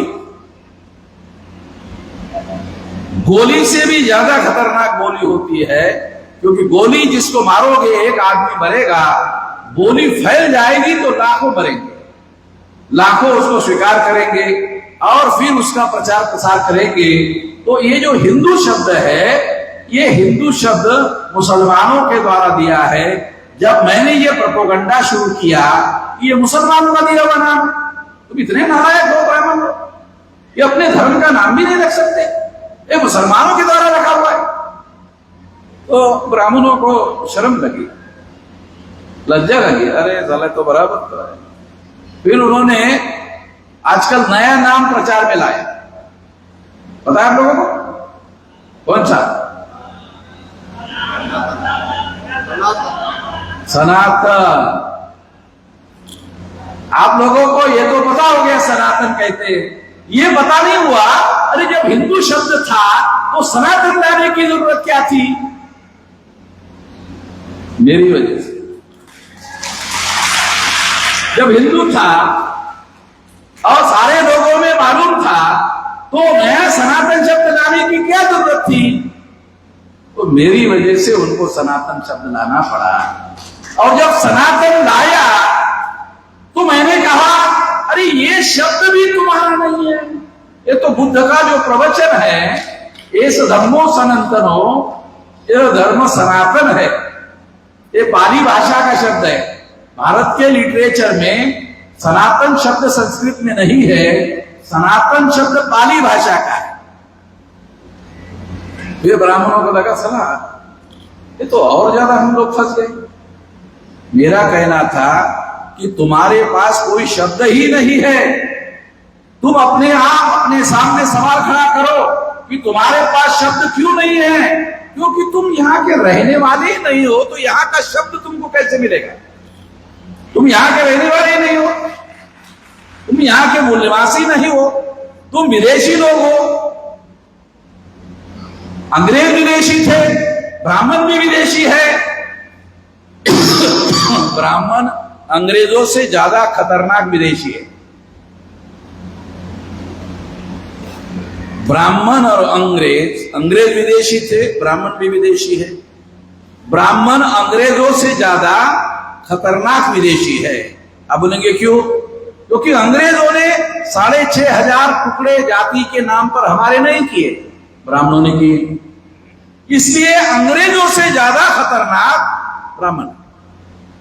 मैं बगैर सबूतों की कोई बात करता नहीं।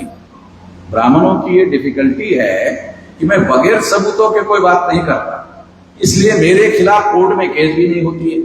मैं तो ये चाहता हूं कि ब्राह्मण मेरे खिलाफ केस कर दे, तो मगर मैं तो कोई भी बात बगैर सबूतों के कहता ही नहीं हूं। और इतने सारे सबूत ब्राह्मणों ने दिए हुए हैं, और ये सारे सबूत ब्राह्मणों के ग्रंथ में है। मेरे बाप दादा ने लिखे नहीं, मेरे बाप दादा को ठीक से अपनी बोली ठीक से हिंदी राजस्थान के लोगों को बोलना नहीं आता, तो संस्कृत कहां से आई? तो इसलिए ये जो लोग हैं, ये लोग अपने ही जाल में फंसे हुए हैं। अब हम लोगों को क्या करना है? हम लोगों को संगठन निर्माण करके सारी समस्याओं का समाधान करना है। ये सब है, ऐसा होता रहेगा। एक तो विदेशी का मुद्दा है, एक मुद्दा ओबीसी की जाति आधार गिनती का है। ऐसे तमाम हमारे प्रश्न है, सवाल है, समस्याएं हैं। समाधान कैसे होगा? तो समाधान करने का अधिकार तो सरकार के पास है। समाधान करने का अधिकार सरकार के पास है। सरकार हमारी नहीं है, समाधान करेगी नहीं। इसलिए हमारे पास विकल्प क्या है? संगठन शक्ति। हमारे पास विकल्प क्या है? अल्टरनेटिव क्या है? संगठन शक्ति। अब संगठन शक्ति में मैंने अपने जीवन में 19 साल की उम्र से मानसिक संगठन बनाने के लिए लगभग 50 साल का समय लगा है। अभी मेरी उम्र 67 साल चल रही है। सरकारी नियम के अनुसार आदमी 58 साल में रिटायर्ड हो जाता है। होता है? राजस्थान में कितना है? 58 ही है ना? अरे अभी 2 साल बढ़ा दिया होगा। 58 था पहले, सारे देश भर में 58 ही था, अभी 2 साल बढ़ा दिया होगा। तो 58 साल था। 60 साल में जो आदमी रिटायर हो गया 58 में, वो 2 साल के बाद क्या होता है, तो रिटायर हो गया। फिर उसके बच्चे कहते ये रिटायर ही नहीं हुआ, टायर्ड भी हो गया। रिटायर हुआ, टायर्ड भी हो गया, अब ये कुछ करने लायक नहीं रहा है। तो इस तरह से 60 साल में ही इस तरह से आदमी हमारे थक जाता है। मेरी उम्र 67 चल रही है। यहाँ बहुत सारे मूछ वाले लोग दिख रहे राजस्थान में, वो भी शायद मेरे उम्र के बराबर ही होंगे या 2-4 साल ज्यादा हो सकते हैं। नहीं तो बहुत सारे लोगों का 60 साल के बाद ही सफेद हो जाती है मूछ, बहुत सारे लोगों की। तो मैं आप लोगों को ये बताना चाहता हूं कि अभी हमारे पास में जो समय है, उस समय का उपयोग करते हुए हम लोगों को आंदोलन के दिशा में आगे बढ़ना होगा। अभी तो इतना बड़ा हम लोगों ने बामसेफ का संगठन 625 जिलों में 32 राज्यों में फैला है। 769 जिले हैं भारत में। अभी हमारे पास बांग्लादेश के बॉर्डर पर और ब्रह्मदेश के बॉर्डर पर 4 स्टेट है जहां हमारा बामसेफ नहीं है। आंदोलन शुरू हो जाए वहां भी फैल जाएगा। तो अभी हमारा थ्रस्ट जो है संगठन बनाने का है, मगर किसका, मासेस का। तो अब पढ़े लिखे लोगों की जिम्मेदारी है, बामसेफ के लोगों की जिम्मेदारी है, हर सैटरडे संडे को मोटरसाइकिल लेकर आपको अपने तहसीलों में जाना चाहिए और तहसीलों में नौजवानों को तैयार करो और उनको कहो कि आप लोग गांव में जाओ और गांव में संगठन खड़ा करो। गांव में अगर आपने संगठन खड़ा कर दिया, 6.5 लाख गांव का होगा, मगर हमको इसके नीचे भी लोकसभा का चुनाव होता है, तो भारत सरकार के द्वारा, चुनाव आयोग के द्वारा 15 लाख बूथ बनाए जाते हैं। 1000 लोगों के वोटर्स होते हैं, उसका एक बूथ होता है। तो ऐसे 15 लाख बूथ बनाए जाते हैं चुनाव आयोग के द्वारा। तो हम लोगों को बूथ में संगठन खड़ा करना चाहिए,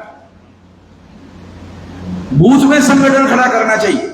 अगर आप बूथ में संगठन खड़ा करते हो तो 15 लाख यूनिट खड़ा होंगे, 15 लाख यूनिट खड़ा होंगे। तो अगर आप ऐसा करते हो तो आपको राजस्थान वालों को 15 लाख बूथ खड़ा करना नहीं है।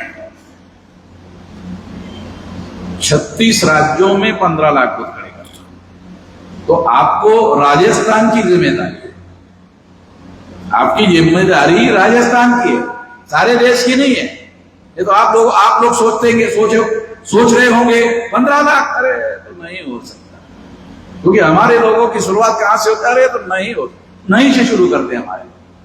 ये काम करो तो ये नहीं हो सकता, वो काम करो ये नहीं हो सकता, नहीं से शुरू करते हैं। जिंदगी में अगर कोई बड़ा काम करना है, लक्ष्य निर्धारित करके उसके पीछे पड़ो तो काम पूरा होता है। तो इतना विशाल संगठन हमने खड़ा किया। अब हम लोगों की जिम्मेदारी है कि हम मासेस का, यानी पढ़े लिखे लोगों का नहीं, वो तो बना दिया काम से, अभी हम लोगों को मासेस का संगठन खड़ा करना है। मासेस का मतलब है साधारण लोग, अनपढ़ लोग, गवार लोग जो गांव में रहते हैं, उन लोगों का संगठन खड़ा करो।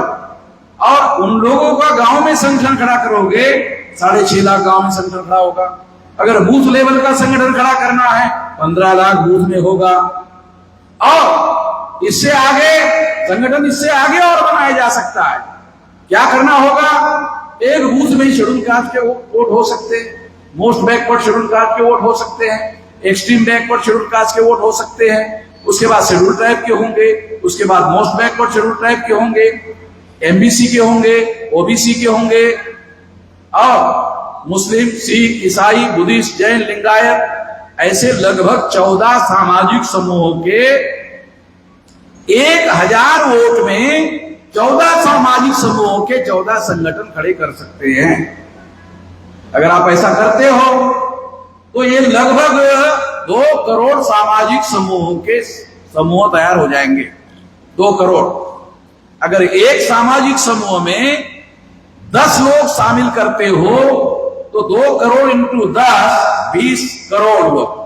अगर 20 करोड़ लोगों को सड़कों पर उतारोगे, क्योंकि वो आपके संगठन के ही लोग हैं, अगर आपने 20 करोड़ लोगों को सड़कों पर उतारा तो आपका आंदोलन आंदोलन नहीं रहेगा, आंदोलन जन आंदोलन हो जाएगा। अगर आपका आंदोलन जन आंदोलन हो गया तो फिर आप लोग आजाद हो सकते हो। कोई दुनिया की ताकत आपको ब्राह्मणों के गुलामी से आजाद होने के लिए रोक नहीं लगा सकती। ये करना होगा, और ये करने के लिए आपको कोई नहीं रोक रहा है। मैं आपको बता रहा हूं, वो ऐसा करो।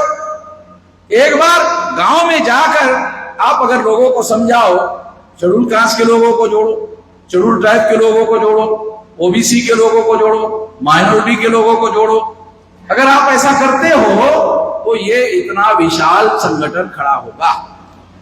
राजस्थान में तो जो राजपूत क्षत्रिय लोग हैं वो भी हमारे साथ आने के लिए तैयार है, और अगर है उसकी हिस्टोरिकल कारण है क्योंकि मूल रूप से जो क्षत्रिय लोग राजस्थान के नाग लोग हैं। सम्राट अशोक जो है वो नाग था, नाग मतलब सांप नहीं, नागवंशी था। मौर्य साम्राज्य जो है भारत में नागवंशी लोगों ने चलाया था। तो अगर इस तरह से आप लोग करो तो ये विशाल आंदोलन निर्माण हो। जो लोग आज बीजेपी के पीछे लगे हुए हैं, अगर आप इस तरह से 2 करोड़ लोगों के सामाजिक समूह बनाते हैं तो जो बीजेपी के पिछलग्गू बने हुए हैं, कांग्रेस के पिछलग्गू बने हुए हैं, तो आपके साथ आ जाएंगे। देखो सर्कल पूरा हो रहा है।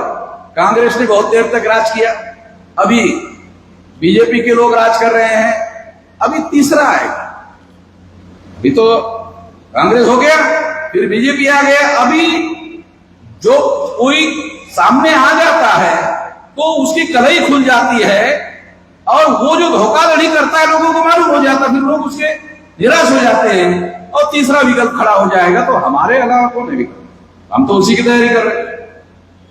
तो इसलिए 2030 तक तीसरा विकल्प 2 करोड़ सामाजिक समूहों का संगठन, यानी 20 करोड़ लोगों के समर्थन का समूह, अगर हम जन आंदोलन करना चाहे तो 2030 तक 20 करोड़ लोगों को सड़कों पर उतार सकते हैं। गांधी जी ने अंग्रेजों के विरोध में 3 करोड़ लोगों को उतारा था, अंग्रेज भारत छोड़कर चले गए, अंग्रेज भारत छोड़कर चले गए। अंग्रेजों से ज्यादा खतरनाक ब्राह्मण है, ऐसा मैंने कहा। इसलिए 3 करोड़ की बजाय 20 करोड़ उनके खिलाफ में उतारने की बात कर रहा हूं। अगर 20 करोड़ उतारोगे तो ये लोग जो है ज्यादा देर टिकने वाले नहीं है। और ये बात संविधान के आर्टिकल 19 के तहत ऐसा संगठन बनाने के लिए, ऐसा आंदोलन करने के लिए बाबा साहब आम्बेडकर ने पहले ही संविधान में लिख दिया। संविधान के 19वें आर्टिकल में ऐसा संगठन बनाने का आपको अधिकार होगा। केवल अधिकार नहीं होगा बल्कि मौलिक अधिकार होगा, फंडामेंटल राइट होगा। ये अधिकार आप लोगों को है, आपको कोई नहीं रोक लगा सकता। आपको अगर कोई रोक लगा सकता है तो आपका आलस्य, यानी आपको जो आलस है, अरे यार मेरा पैर दुख रहा है, अरे मेरा हाथ दुख रहा है, अरे मेरी कमर दुख रही है। तेरे बाप दादा के कमर पर लात मारने का ब्राह्मण लोग काम कर रहे, तब तो नहीं दुख रही थी। तो इसलिए हम लोगों को, जो नौजवान लोग हैं, उनको गांवों में जाकर शेड्यूल कास्ट के, शेड्यूल ट्राइब के, बैकवर्ड क्लास के, माइनॉरिटी के 1/3 लोग, 85% के 1/3 लोग अगर हम इकट्ठा कर लेते हैं तो 30-35%, 35 करोड़, 40 करोड़ से ज्यादा लोग इकट्ठा हो जाएंगे, 50 करोड़ से ज्यादा लोग इकट्ठा हो जाएंगे। अभी तो लगभग 147 करोड़ हो गए भारत की जनसंख्या, यानी राउंड अबाउट 150 करोड़। भारत की जनसंख्या आज के तारीख में राउंड अबाउट 150 करोड़ है। तो तीसरा हिस्सा 50 करोड़ होता है। अगर 50 करोड़ लोग आपको समर्थन हासिल करना चाहते हो तो हासिल करने का सिंपल तरीका है, वो तरीका है सारे देश भर में राजस्थान के लोगों की तरह ढीला हो गया है। ये जो बार बार उसको ये अच्छा नहीं लगता, मुझे तो ये ऐसे ही मैंने रखा है, आप लोगों ने रखा तो मैंने कहा रखना पड़ेगा भाई। तो साथियों, मैं आप लोगों को बात आंकड़ों के आधार पर समझा रहा हूं, कोई काल्पनिक कहानियां नहीं बता रहा हूं, जो तथ्य है, जो सत्य है बता रहा हूं। और मैं जिंदगी भर एक संगठन बनाने का हुनर जानता हूं, लोगों को इकट्ठा करने का हुनर जानता हूं। आप लोगों को अपने अपने तहसील में ये करना है, अपने अपने गांव में करना है। तो इस तरह से अगर आप, मगर ये ध्यान रखना है, केवल शेड्यूल कास्ट में जाकर काम करने से नहीं होगा, केवल शेड्यूल ट्राइब में काम करने से नहीं होगा, केवल एमबीसी और ओबीसी में काम करने से नहीं होगा, केवल मुसलमानों में काम करने से नहीं होगा, ये सारे सामाजिक समूहों में काम करना होगा। अगर आप ऐसा करते हो तो निश्चित रूप से हम लोग एक विशाल जन आंदोलन खड़ा कर सकते हैं। ऐसा करना होगा। मैं ऐसा मानता हूं कि अगर आप ऐसा सोचते हो तो निश्चित रूप से हम लोग कामयाब हो सकते हैं। मैं इस मौके पर इतना ही कहना चाहता हूं, बहुत सारी बातें कहने के बजाय जो मौके की और महत्वपूर्ण बात है वही बात मैं आप लोगों को कहना चाहता था। 5 बजे तक हमारा हॉल है, 6 मिनट बाकी रह गए हैं, तो 6 मिनट हम लोग कंक्लूडिंग में ऐसे बचा कर रख रहे हैं। आपको जितना मसाला देना चाहिए था वो पर्याप्त हो गया है। आप अपने दिमाग में इसको रखो, अपने अपने जिले और तहसील में जाकर प्लान बनाओ और गांव में जाकर संगठन खड़ा करने का और 15 लाख बूथों पर संगठन निर्माण करने के काम में लग जाओ। आपको जो भी डिफिकल्टी आएगी हमसे पूछो, तो आपको समाधान मिल जाएगा। संगठन शक्ति का निर्माण होगा और संगठन शक्ति के बल पर सब कुछ बदल जाएगा। 9 अगस्त 1942 को गांधी ने संगठन बनाया, फिर उसको आजमाया अंग्रेजों के विरोध में। 9 अगस्त 1942 को आंदोलन चलाया गांधी ने। गांधी के आंदोलन का नाम था क्विट इंडिया, भारत छोड़ो। लोगों के समर्थन के आधार पर गांधी ने आंदोलन शुरू किया। आंदोलन का नाम था क्विट इंडिया, भारत छोड़ो। अंग्रेजों भारत छोड़ो, तो भारत छोड़ कर जाना पड़ा। ये 2000 साल पहले का इतिहास नहीं है, मुश्किल से 100 साल भी नहीं हुए, अभी 75 साल हो रहे होंगे। ज्यादा पुराना इतिहास नहीं है, ये अभी का इतिहास है। जो 75 साल पहले हुआ वही काम हम आगे कर सकते हैं। तो उस समय गांधी के जाति के लोग इतने नहीं थे। गांधी को आपने धोती पहनकर देखने से ऐसा लगा रहे ये हमारा आदमी जैसा लगता है, तो ये बनिया था। बनिया का अर्थ होता है मूर्ख बनाने वाला। तो गांधी हमारे लोगों को, SC ST OBC के लोगों को मूर्ख बनाने में कामयाब हो गया और हमारा समर्थन लेकर नेहरू को प्रधानमंत्री बनाया। समर्थन हमारा लिया, आजादी हासिल हमारी वजह से हुई और प्रधानमंत्री नेहरू को किया, ब्राह्मण को किया ना धोखा गांधी ने। बहुत सारे लोगों को जब मैं कहता हूं कि गांधी धोखेबाज था, लोगों को अच्छा नहीं लगता। अरे यार, गांधी को ऐसा नहीं किया। इस्लाम साहब की सारी बातें हमें मंजूर है, गांधी को ऐसा नहीं किया। गांधी तो आधा जो धोती है, धोती पूरी होती थी मगर बांधता आधी था। गांधी जो है आधा धोती बांधता था ताकि लोगों को ऐसा लगे यार हमारे अंदर क्या लगता है, ये बेवकूफ बनाने का तरीका। और हमारे लोग जाल में फंस गए और समर्थन दिया और आजादी मिली और जवाहरलाल को, ब्राह्मण को प्रधानमंत्री बनाया। वो ब्राह्मण का राज तब से शुरू हुआ। ब्राह्मण का भारत के इतिहास में एक संघराज कभी भी नहीं था। ब्राह्मण राजाओं के नीचे प्रशासन चलाने का काम करते थे, राज उनका कभी नहीं था, पहली बात। तो इसलिए साथियों, हम लोगों को ये सारी बात को ध्यान में रखते हुए गांव में जाकर संगठन खड़ा करने का काम और बूथ लेवल के संगठन का काम करना होगा। ये हर 3 महीने में इसके प्रोग्रेस रिपोर्ट को देना होगा और जो भी डिफिकल्टी आती है बताना होगा, उसका सारा समाधान किया जाएगा। आपने मेरी बात ध्यान से सुनी, इसके लिए आभार, धन्यवाद।